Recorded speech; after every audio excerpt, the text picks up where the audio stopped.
Fortnite changes every season, but being good at fighting doesn't. These are 16 fighting tips that will always work. If you're trying to win more fights right now or watching this video years from now, every tip here still applies. These are the fundamentals that separate average players from great ones. Now let's get straight into it. Tip number 1, catch edits with stairs. One of the simplest ways to win more box fights is by holding your stair blueprint before your opponent edits. Most players only react once they see an edit come through, but with this, you'll already be holding a piece that can turn the fight in your favor before anything even happens. Here's how it works. If your opponent doesn't have a cone or a stair in their box, your stair is going to place instantly when they open the wall. And if you rotate your stair before placing it, you can block almost any common peek, especially the peanut butter edit. They'll go to take a shot and instantly get blocked by your stair, catching them off guard and not allowing any type of shot back onto you. It's going to completely throw them off. Most opponents expect a clean peek, and now they've been trapped. Most of the time, they'll simply just reset the wall, which for you allows you to take the wall with either your shotgun or a quick pickaxe grab. What pushes this over the top is enabling disable pre-edit option. This setting resets your builds when you switch back to your gun. So now, when you place a rotated stair, you don't have to worry about it staying rotated the next time you use it. You can use it once, then just reset by switching to your pickaxe or your weapon. This trick doesn't just win fights, it builds good habits. You'll be faster, smarter, and more in control of how the fight plays out.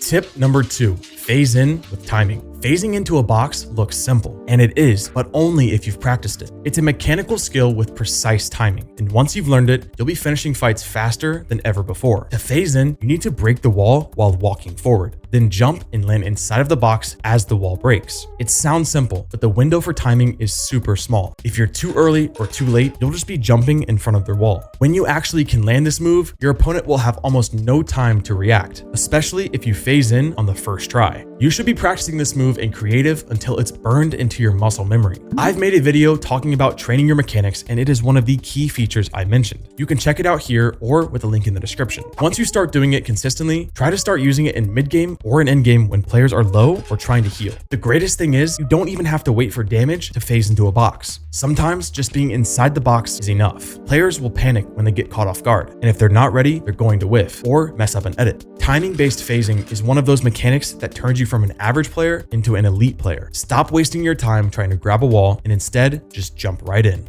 Tip number 3, use the pump for pressure. Everyone knows the pump is great for high damage shots, but what most players forget is that it's also a pressure weapon, and it's actually one of the most efficient ones that you can use. The pump reloads one shell at a time. That means you don't have to wait for a long reload to finish. You can shoot, reload one shell, and be ready to fire again. That makes it great for applying pressure without needing AR ammo or switching to your SMG. Even if you're not breaking the wall fully, you're forcing reactions. Your opponent doesn't know if you're going to try to grab the wall or try to pre-fire. And because you have a ton of extra shotgun ammo, you can do this all game long without running low on ammo. It's not just about dealing damage, it's about forcing panic. Start using your pump like a multi-tool. It's not just for big plays, it's for smart pressure. Tip number 4, pressure, then defend. One of the smartest ways to outplay in close fights is to start aggressive and then immediately switch to defense. Doing this catches people off guard because most players either fully commit or hesitate the entire time. Doing both in the same fight is going to break up the rhythm. So here's how you do it. Sprint up to their wall, place down a cone, and apply just enough pressure to get them building or editing. Then, instead of overcommitting, you turn that cone into a stair and you sit on top of it. Now you've got cover, control, and angles. Let's say they make a peanut butter edit. You rotate your cone into a stair and block it. And if they make a window, well, you've just been given the easiest wall grab of all time. Flip your cone 3 ways and grab it with minimal risk. And if they don't edit at all, you've got the piece control, and now you can decide when to take the next action. Playing with pressure and turning it into defense gives you control in 2 phases. You push them to act first, then you punish their reaction. It's not something average players expect because they're used to linear fights. Either both players W key or both players hold. The moment you break that pattern, you start to win fights with rhythm, not just mechanics. Being able to shift between aggression and control is what makes most pros feel impossible to read. Tip number 5, grab and edit immediately.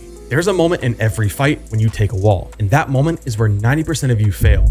Most players hesitate. You take the wall, pause, and then try to think, but that delay gives your opponents time to react. Turn a cone into a stair, drop back, or even take the wall back. If you want to win consistently, you should be looking to grab and edit a window with zero hesitation. Grab the wall, window edit, shoot, and reset, all in one motion. Don't aim for a crazy 200 pump, aim for 30 or 50 damage, enough to keep the pressure going. Even if the shot isn't perfect, the speed is what matters. If your opponent can't react in time, they start to panic. That panic turns into bad plays, and now you're the one dictating the pace. Window edits are especially strong here because they're fast, safe, and easy to reset. Use them to get chip damage, bait shots out, or to keep your momentum going. And if you play with edit on release, it's even faster. Quick edits win fights, not just because of damage, but because of the tempo they create. Be the fastest player, and you'll almost always be the one who wins the fight. That's why I use a LandForge built PC. If you're serious about winning more fights, your PC needs to keep up. LandForge is changing the landscape of professional gaming with high-performance PCs trusted by your favorite pros. Built by experts to deliver consistent FPS, giving you a reliable and stable experience. No more dropped frames, no more excuses. With LandForge, every build comes with a 1-year warranty, so you can focus on playing at your best and not stressing over your setup. The LandForge launch sale is live right now for a limited time. Be quick and get $100 off any LandForge PC. It's time for you to level up your grind and start dominating every fight with a PC built for champions. Thank you again to LandForge for sponsoring this video. Tip number 6, pressure multiple walls.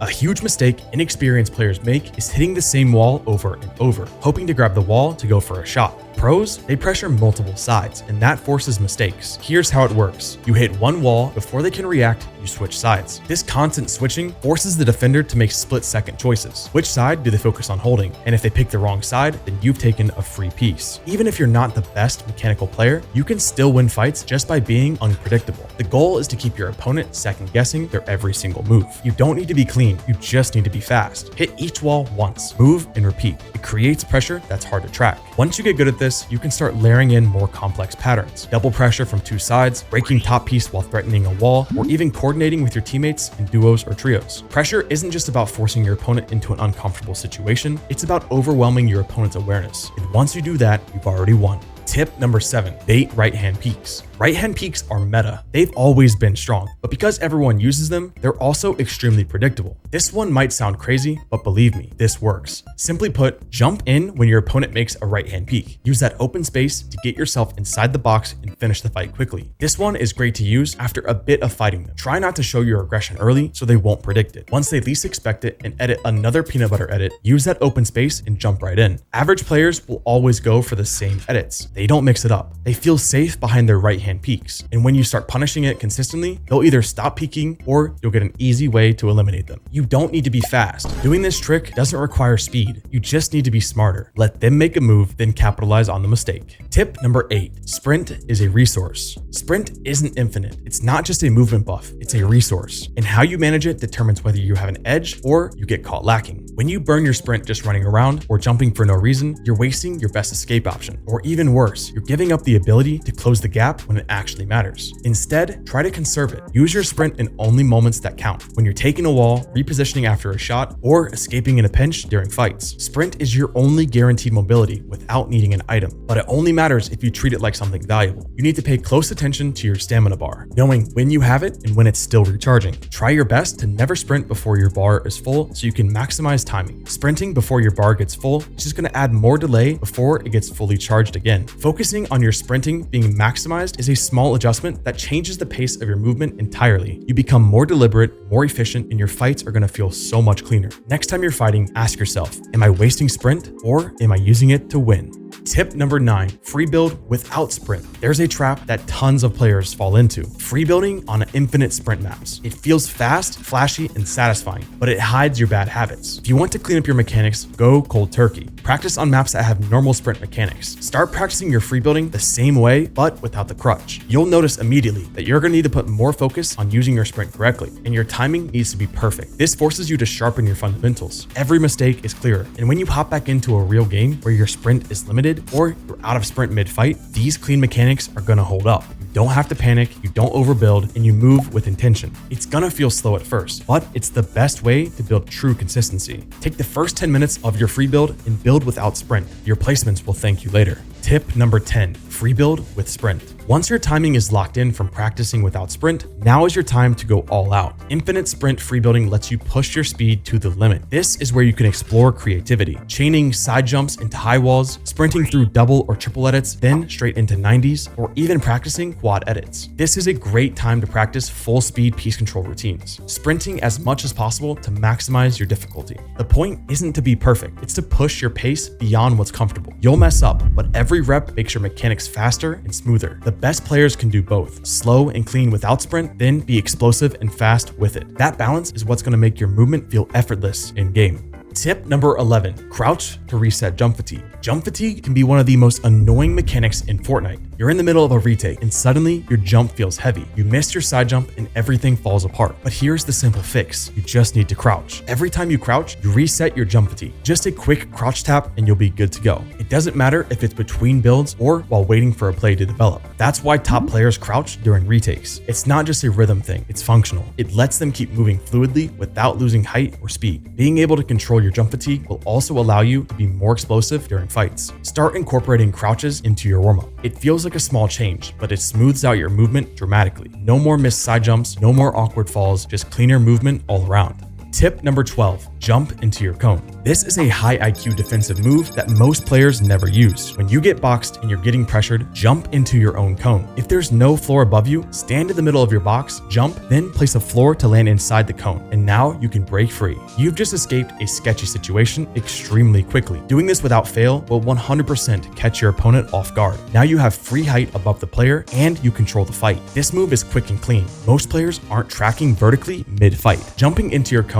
shifts you onto an entirely new layer and gives you space to reset the fight or re-engage. It also throws off the opponent's piece control. Players often go for sidewalls, forgetting to claim height entirely. If you jump into your cone, they're going to miss the opportunity to trap you completely. It's not flashy, but it's incredibly effective. Be sure to practice this in creative. You need to understand the feel and the positioning of where you need to be in order to land in your cone every single time. This is going to save you from a 50-50 or going to give you a free exit in a fight. Use this move when you're low HP, stalling to try to heal, or just trying to find better positioning. Every smart movement matters. This one is slept on.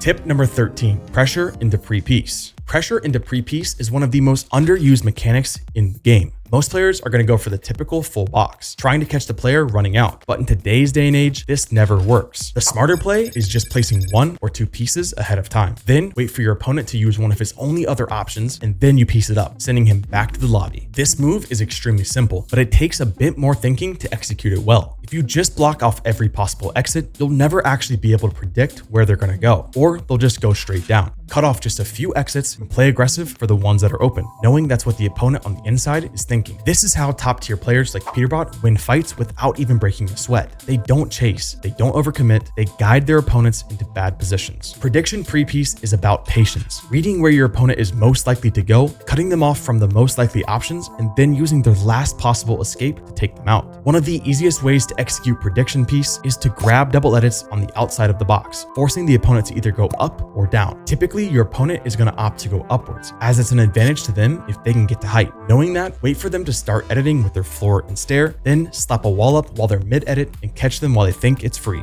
Once you understand this, you'll start seeing escape patterns in real fights. And once you can start tracking those movements, you'll close out fights way faster.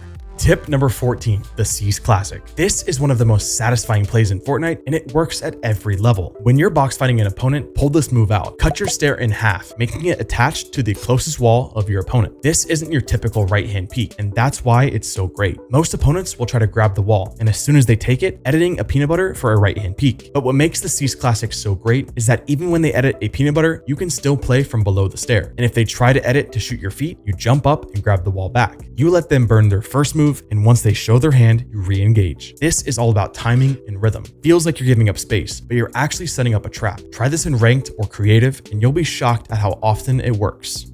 Tip number 15, practice build combinations. If you only know how to 90 or just know how to hit a side jump, you're limiting your potential. Build combinations are like tools in a toolbox. Having more tools will give you more options to solve problems in a fight. Start learning how to go from a high wall into a triple edit, or from a cone slide into a lair switch. I highly recommend you try to create retakes often seen by pros. Slow it down and practice it until you've mastered the build combination. Don't just copy their retakes. Break it down entirely. You need to understand why each piece is being placed, or where you have to stand in order to hit the build correctly. You also need to understand what the order of builds is needed to execute this combination. Find the answers to these types of questions for every build combination and watch your improvement skyrocket. Then mix it into your own style. Combine it with what you already know, and soon your mechanics will feel fluid and not forced. Even if you don't use these flashy combos in real games, practicing it is what builds your speed and your timing. Do the hard build combinations in creative so they feel automatic in game. Tip number 16, chip damage with window edits. Most players only use window edits to go all in for a shot, but that's missing the real value. Think of a window edit as a low commitment tool for chip damage. Position yourself in a spot that maybe isn't the absolute best peak for a high damage shot, but will allow you to slowly chip away at your opponent's health. Editing a window, then firing a fast shot for 20 or 30 damage, focusing on just hitting them rather than trying to land a max damage shot will dramatically change the fight. Doing this forces your opponent to react. Maybe they heal, maybe they back up, maybe they end up making a bad edit because they're worried about needing to finish the fight fast before they run out of heals or get one-pumped. Doing small damage isn't glamorous, but it's deadly. It weakens their confidence, it messes with their timing, and it gives you the edge for your next big play. Use window edits as a part of your routine. Don't just aim for highlight clips. Aim for the smarter shot, the one that sets you up for the easy win. These are the fighting habits that will still work 5 years from now. If any of these tips helped you, let me know in the comments. And if you want to see more fighting tips like this, make sure to subscribe.